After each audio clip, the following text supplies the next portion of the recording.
Greetings, everyone. This is Asafo, the Honorable One, the Success Scholar Haki Shakur Ami.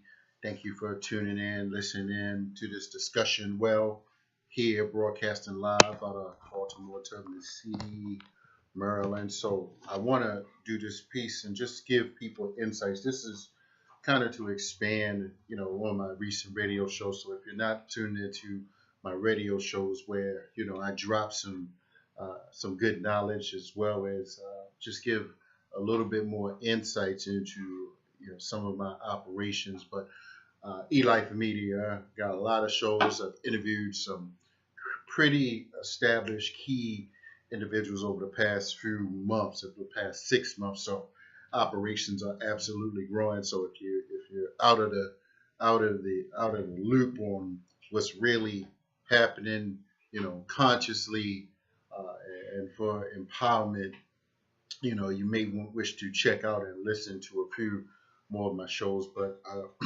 I'm gonna do this piece actually just to share, and it kind of adds on to what my show that I did last week, which was titled "Finishing the Work of Dr. Amos Wilson." Um, and it really goes into some of the mindset of individuals that experience oppression and the real poverty mentality and the conscious defeatism that many in the so-called conscious community actually have. And so let me just lay this out. Um, for some years, I have been going to the uh, Philadelphia Locs conference, and I actually spoke on a panel there one time. And before that, I have been doing a radio show for 4 years on HaramBeyRadio.com, and so and sometimes I did 1 hour. Most of the time I did 2 hours, and sometimes I would do even 3 hours of shows. So I did that for 4 years long, 4 solid years. Perhaps I can't recall, but perhaps it was 2007, 2008 to 2012, I believe, somewhere around that. And I attempted to get that station to grow on many different levels. I did some things for that station that no one else in the history had done for that particular time. Brought the most members and supporters to that station, and got more listeners, I know, than anyone else ever. So I did that very tactfully with different strategies over time, and uh, and then one day I got more people to join the Ning site when the Ning sites were hot. Got more people in one day than the whole station did when it actually got launched. So I'm gonna say something, about because I don't understand the particular motivation, but some black men, I would say, or some even so-called conscious that talk this unity and black progress, uh, they actually are only content when you are in a certain position, when you are shining shoes, or you doing little menial things. But if you raise up and start trying to engage in real serious work, uh, people are intimidated. I'm not gonna say that's where everyone is, but some people simply are intimidated by your growth and work. Because I know, there hasn't been uh, anyone, so-called consciously that have sold more books via, supporting other authors than I have, uh, and I needed to reach a point where I had to stop supporting some individuals that didn't grow. Like, for instance, I saw, the growth of the internet radio, and I saw that, and I saw my role with that at that particular time. And I thought for sure what I was doing with the marketing and, the Kathy Hughes, the different, the WURD, the WOL, the WOLB, the Baltimore stations. I was like, yeah, I'm connecting the dots on this. I'm making some things happen. So, but I wasn't making it happen for me. I was making it happen for us in the radio program. And so it was quite shocking, actually, now that I'm looking back on it, that having the consciousness, because that's what it takes, true consciousness, to expand beyond my immediate network and to um, really just connect to individuals who may not necessarily have all of the so-called conscious perspectives about certain things, but maybe doing things ethically and morally, but certainly in business and creating wealth and businesses in our community. Um, I needed to expand into a different network of people, and some of you need to expand and change your network. But what's interesting is that after I stopped this show and actually was connected to Frazier and I started writing my book, wrote the book Mission Unstoppable, which is actually blowing up. If people don't know, I mean, I'm going to make sure of that, whether anybody can understand it or not. I'm not asking at this time. It's a different day. This is 2016, and progress is absolutely be made. And I'm not going to rely on any one individual. So save those, comments or perceptions. I'm going to make it happen first and foremost.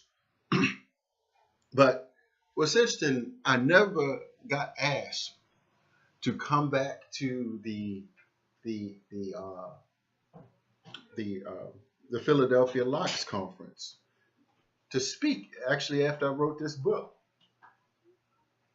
after 4 years of I've gone there probably 3 or 4, and what I saw, I had my table full of books and sold books there 2 or 3 years straight. Key books that people need to read, and sometimes I know that people didn't come there to read. They came to be cute and get hair products and spend money. It was a fashion show, not necessarily people that come for serious scholastic, nation building, business, wealth building, holistic knowledge. So I realized that from some years. I realized that, just from, my book sales, how people pay attention to particular books, and, that the mindset was, I'm going to wear some locks and I'm going to wear dashiki and be just as ignorant as I want to be. Huh? And so I saw that after some years, but I didn't, say anything about it. Then last year, maybe 2 years ago, Tahuti Ma'at Ra was there. And I realized this person, he shouldn't be speaking like at a Locs conference, or, I'm just like, man, you we kept at a certain level mentally as well as business wise, and I mean he runs around and perpetrate to broke people and ignorant people like he knows something, and the masses of ignorant black people are have gravitated towards him because he uses filthy language and covers it up with talk about a herb or two on top of that. So with that being said, why I wasn't invited back to the Locs conference, I'm going to say because the mindset, the deep-rooted poverty psychology, the failing mindset of many of the RBG, Afrocentric, spiritual, cultural people is absolutely destroying to us, and people don't want to raise up, in all aspects of their life, like I've done, and I've seen that. And another particular issue that I take is that I haven't actually come back. No one has invited me back on Harambe, and this is what I mean by disloyal so-called Afrocentric people. And I was gonna do. I'm gonna do another video tomorrow where I'm gonna lay out some of the other individuals. Umar, uh, what's the other name? Uh, AJ Genie, uh, Wesley Muhammad, Brother Polite. I think I might have said that in my show. Yeah, but just ungrateful, unappreciative. You know, ungrateful, unappreciative. And that's what I mean, even now with this Philadelphia Locs conference. Like, how you not going to have the Success Scholar? As much work that I put in, but, I realize, okay, you know, I'm there, all right, with knowledge. And when you have knowledge and wisdom and experience and a little bit of money, you can make some things happen. So I want to encourage everyone who may be feeling like they have to be under somebody that's keeping you down, because you can raise up, you can come out. And these individuals that I've supported with tens and thousands of dollars over the years, I'm trying to work with them and support them, support their work on many different levels. And I'm going to elaborate on the next piece. But I never was had the opportunity to come back on Harambe unless I paid once or twice. And I'm like, I got more knowledge than most of these so-called scholars out here. Ain't nobody haven't focused their efforts in studying, our condition and working tactfully, very tactfully in our community to solve, our conditions. And so I'm not asking. I'm seeing that, that I'm not asking for anybody's validation anymore. Not that I was, but I'm not coming up under anyone. I've tried to be supportive of these ungrateful, disloyal, mostly black men, so-called conscious RBGers. And what made me kind of connect all this together, I just saw something. That made me realize how damaged and lack of growth and really trying to find some where these individuals are trying to find ways to survive up in this system, or call themselves doing work, but it's really not real work. This Black Power Award thing that this DJ down in Atlanta is doing. And I looked at some of the awardees, Kidi Awadu, who really smart guy, but just lacks growth.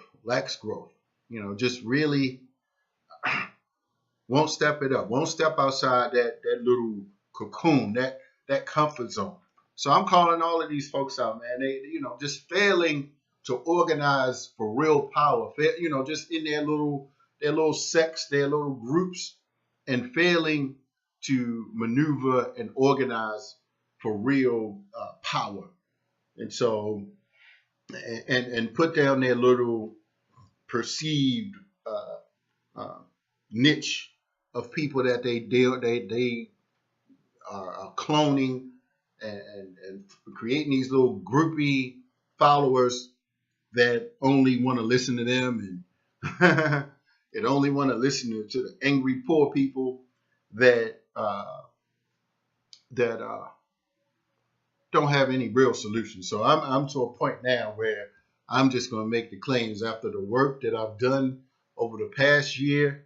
How in this Joker DJ, and I mean, I don't want to. Let me just backtrack and I don't want to seem like a hater. So screw you if you just think I'm being a hater. But when I was in Philly at the last Locs conference, this brother, said to me, and I just, I really didn't know, how deep rooted the poverty psychology or the, how people actually felt, about my evolution and progress. But this brother said something like, now I walked into a conversation. I was just listening to a conversation, and this brother said, "Yeah, um, yeah." And Haki, I heard what you said on YouTube, now or something, and I was like, "Who are you? Who are you?" And you just saying, and so he is kind of using me as a prop joke for your little conversation. Uh, Now, with that being said, uh, and then didn't have the decency, to introduce himself and try to make some kind of peace, like have a conversation with me. So I realized from that it was just like a little disrespect thing, you know. And so I'm here right now to let these so-called conscious people know that I'm doing the real work, whether anybody chooses to agree or not. I have I'm putting in the most relevant strategic operations and plan. I have the most significant allies, and I'm the most independent, conscious black person right now. Putting in the real work, the most scholarly, putting in the real work for our community. And so I see with that, uh, you can check what has been happening over the past few weeks and months, and if you can find another individuals that have been on the front line. I mean, and most of you, let me just, it's too deep. It's too deep for you to understand. So I'm not even gonna get into the whole any conversation with what you do, what you have. Just know that you know I have a decent enough track record. That's what I'll say. I'm finishing the work of Dr. Amos Wilson, and so I say to a certain level, it would be nice to have some individual support, but I'm smart enough and skilled enough to continue to achieve and to rise without any mass support. That's what you call sophistication and organization. And this is why on October the 1st, I'll be at the Reginald F. Lewis Museum uh, doing and implementing some true empowering operations. I'll be on the panel there. And that whole weekend, I have this authors thing going on. So, some amazing things is happening. I must say that, I'm disappointed in a lot of individuals. But for me, failure is not an option. So if you are interested in joining a real movement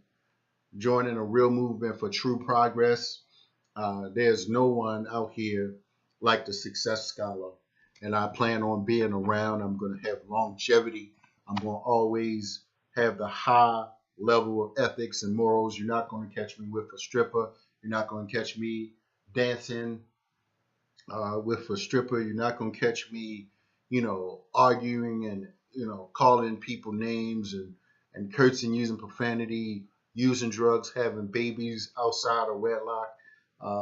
You're not going to catch me poor and ignorant, unhealthy, eating anything. Like some people just eat anything. Some of these different people, and so I'm going to be around. I'm going to ensure that my life is important, and so I would encourage you all to support the work that I'm doing, of course, because it is the most vital analysis and work for our community at this time. So I say with that, peace.